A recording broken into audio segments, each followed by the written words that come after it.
ایسے چار ہیں جو روزہ رکھ کے بھی سجدہ کرتے ہیں، خدا کو وہ سجدہ قبول نہیں ہے، جن کی اللہ تبارک و تعالیٰ کو بھوکا رہنا بھی پسند نہیں آیا۔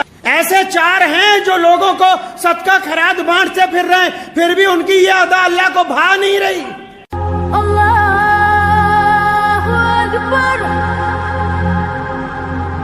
بدلتا ہے تو پیارے نبی حضرت محمد رسول اللہ صلی اللہ علیہ وسلم سے اگر معلوم کریں یا رسول اللہ کون لوگ ہیں جو اس رمضان میں بھی، ایسے کون لوگ ہوں گے جو یہ روزہ رکھنے کے بعد بھی، ایسے کون ہیں جو رمضان کا مہینہ پانے کے بعد بھی، ایسے کون ہیں جو ان مقدس ساعتوں میں آ جانے کے بعد بھی پھر بھی اللہ ان سے راضی نہیں ہے، پھر بھی اللہ ان سے ناراض ہے، پھر بھی ان کی عبادت قبول نہیں ہے، ان کا روزہ قبول نہیں ہے اور ان کی عبادتیں نہیں اللہ تبارک و تعالیٰ مان رہا، ایسے کون لوگ ہیں؟ تو حدیث پاک میں آتا ہے ہاں ایسے بھی ہیں، چار لوگ ایسے ہیں، چار لوگ ہیں ایسے جن کی عبادت قبول نہیں ہوتی، مردوں میں بھی ہیں وہ عورتوں میں بھی ہیں، چار ایسے ہیں بد نصیب جو روزہ رکھنے کے بعد بھی ایسے ہیں جیسے بھوکے ہی ہیں، ایسے چار ہیں جن کی اللہ تبارک و تعالیٰ کو بھوکا رہنا بھی پسند نہیں آیا، ایسے چار ہیں جو روزہ رکھ کے بھی سجدہ کرتے ہیں، خدا کو وہ سجدہ قبول نہیں ہے، ایسے چار ہیں جو لوگوں کو صدقہ خیرات بانٹتے پھر رہے ہیں، پھر بھی ان کی یہ ادا اللہ کو بھا نہیں رہی۔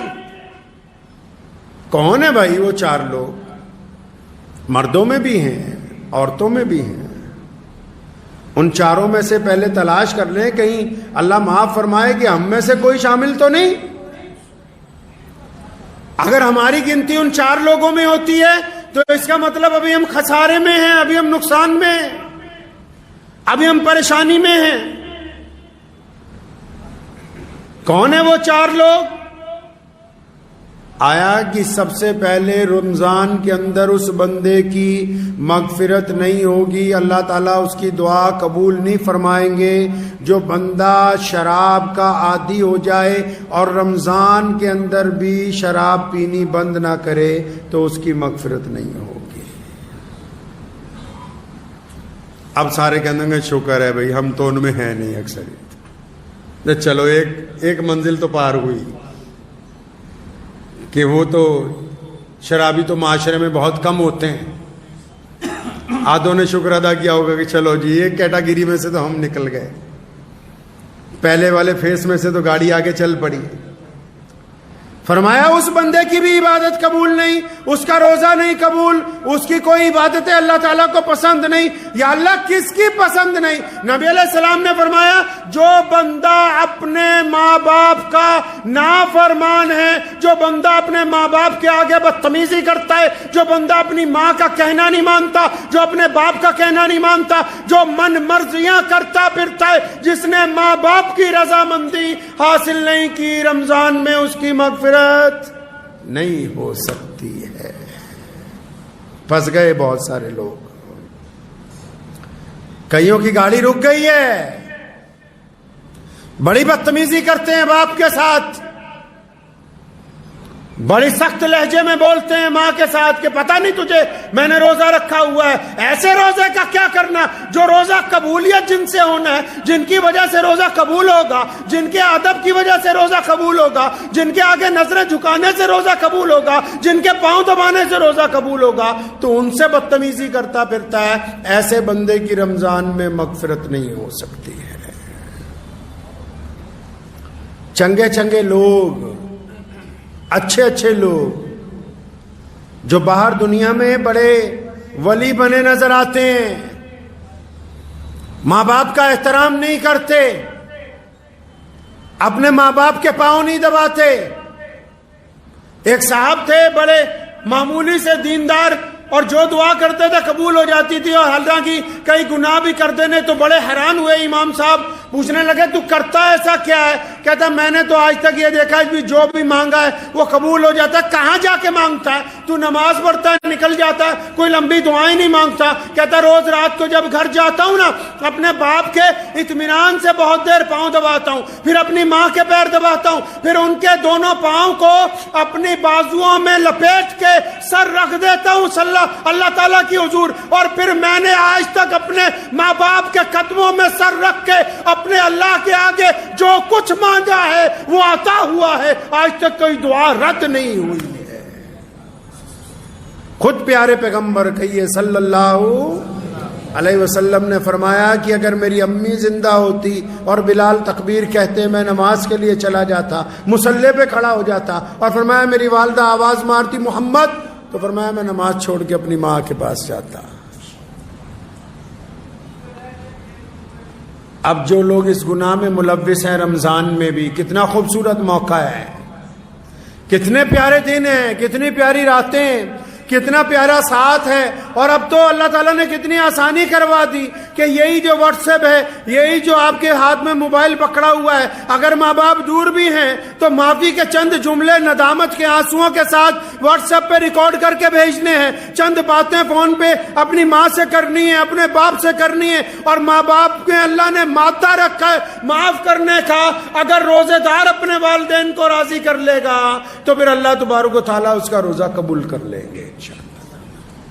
اور جنہوں نے ماں باپ کو ستایا بہت ہے نا, اور ماں باپ چلے گئے دنیا میں سے, بڑی بدتمیزیاں کی ماں باپ کے ساتھ, روزانہ ہر ایک نماز کے بعد, روزانہ صبح کو, دوپہر کو, شام کو, افطار کے وقت, سحری کے وقت کثرت سے اپنے ماں باپ کے لیے مغفرت کی دعائیں مانگیں, کثرت سے اپنے ماں باپ کے لیے قرآن پاک پڑھ کے ان کو اصال ثواب کریں, تب بھی اللہ تبارک و تعالیٰ راضی ہو جائیں گے جب آپ بار بار اپنے ماں باپ کی مغفرت کی دعائیں مانگیں گے. بغیر ماں باپ کی رضامندی کے یہ روزہ آگے چلنے والا ہے نہیں.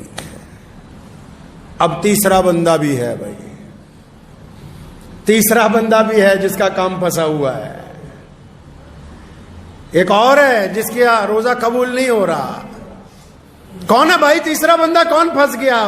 اب تیسرا بندہ وہ ہے جو رشتہ داریوں میں درار ڈالتا ہے, جو صبح شام رشتہ داریاں توڑتا ہے, جو رشتہ داروں کو دھمکیاں دیتا ہے, جو قطع رحمی کرتا ہے, جن کو اللہ اور اس کے رسول صلی اللہ علیہ وسلم نے آپ کے قرابت دار بنایا ہو. صبح شام صرف انہی کی برائیاں, صبح شام ایک رشتہ دار کو دوسرے رشتہ دار سے لڑاتا ہے, صبح شام اپنے پاس سے ایک خواب بناتا ہے کہ وہ رشتہ دار میرے خلاف ایسا کر رہا ہوگا, پھر دوسرے کو بتاتا ہے کہ اس کے خلاف یہ کرو. یہ سارا دن روزہ رکھتا رہے, نماز پڑھتا رہے, صدقے دیتا رہے, جب تک قطع رحمی کے معاملے کے اندر رسول اللہ کی پیروی اختیار نہیں کرتا, رشتہ داروں میں درار ڈالنی بند نہیں کرتا, تب تک اس کا روزہ قبول ہونے والا ہے نہیں ہے. اسی طرح سمجھا کہ نہیں سویر نو سحری کرنی ہے بہترین, اور شام نو ودیا روزہ کھولنا, ہو گیا روزہ. بڑی مشکل ہے ڈگر پن گھٹ کی. اتنا آسان بھی نہیں ہے مسلمان ہونا. اعلیٰ ترین قوم ہے دنیا کی. اسلام آج دنیا کا سب سے بڑا مذہب ہے.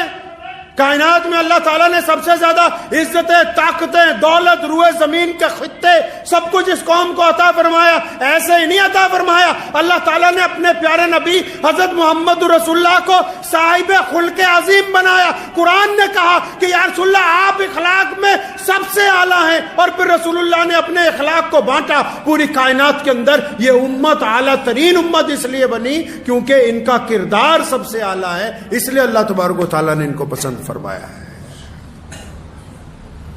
چوتھا بندہ بھی ہے. چوتھا تو بہت برا پھنسا ہوا ہے, کئیوں کی گاڑی وہیں رکی ہوئی ہے. چوتھا بھی ہے جس کا روزہ خراب ہو رہا ہے, جس کے روزے کے اندر خرابی ہے, جس کی مغفرت کا فیصلہ نہیں ہونے والا, جس کے سجدے قبول نہیں ہو رہے. چوتھا کون ہے یا اللہ؟ اللہ کے نبی صلی اللہ علیہ وسلم بتاتے ہیں چوتھا کون ہے یا رسول اللہ؟ کون ہے ایسا بندہ؟ ایک تو ماں باپ کا نافرمان ہے, ایک رشتہ داریاں توڑنے والا بھی ہے, قطع رحمی کرنے والا بھی ہے, شراب پینے والا بھی ہے. اب یہ چوتھا کون پھنس گیا؟ اچھے اچھے نمازی ہیں جو اس میں شامل ہیں. فرمایا چوتھا بندہ وہ ہے جو اپنے دل کے اندر دوسروں کے لیے بغض رکھتا ہے, نفرت رکھتا ہے, کینہ رکھتا ہے, دوسروں کے لیے بلا وجہ نفرت دل میں رکھتا ہے. اب یہ نفرت رکھ کے سجدہ کر رہا ہے. اگر میری جیب میں, عام مثال دے رہا ہوں میں, یہ کوئی قرآن حدیث میں نہیں ہے, اگر میری اوپر والی جیب میں پیسے ہوں, زیادہ سجدہ کروں گا گر جائیں گے. اگر اوپر والی جیب میں نعوذ باللہ کوئی نشے کی چیز ہو تو سجدہ کروں گا وہی گرے نا نیچے. کیا ہے اس دل کے اندر جو سجدہ کرتے ہو؟ فرمایا بغض رکھتے ہو دوسروں سے. دونوں صورتوں میں, چغلی کو, غیبت کو, بہتان کو, ایک ہی کیٹیگری میں محمد رسول اللہ نے رکھا. مان لیا کہ وہ بندہ شرابی ہے, مان لیا کہ اس بندے میں خرابی ہے, مان لیا چور ہے, ڈاکو ہے, عیاش ہے, بدماش ہے, لیکن اگر یہ بات تم اس کے منہ پہ کہتے اس کو برا لگتا کہ نہیں لگتا؟ برا لگتا, وہ تم سے لڑ پڑتا. تم منہ پہ اس لیے نہیں کہتے کہ منہ پہ کہوں گا تو یہ لڑ پڑے گا. تو نبی علیہ السلام نے فرمایا کہ اگر یہ اپنے بھائی کی غیبت کرتا ہے, اس میں برائی ہے تو برائی کو بھی بیان کرنا فرمایا منع ہے. اور اگر اس میں برائی نہیں ہے, تم کہتے ہو کہ چور ہے, وہ چور نہیں ہے. تم کہتے ہو بے ایمان ہے, وہ بے ایمان نہیں ہے. تم کہتے ہو ریاکار ہے, وہ ریاکار نہیں ہے. تم کہتے ہو زانی ہے, وہ زانی نہیں ہے. اگر تم اپنے پاس سے بھی الزام لگاتے ہو, پہلی صورت میں غیبت ہے, اگر اس میں گناہ ہے تو غیبت کا گناہ, اور اگر اس میں وہ گناہ نہیں ہے تو بہتان کا گناہ. اب چغلیاں کرنے والے بھی خدا کی حضور بخشے جائیں گے کیا؟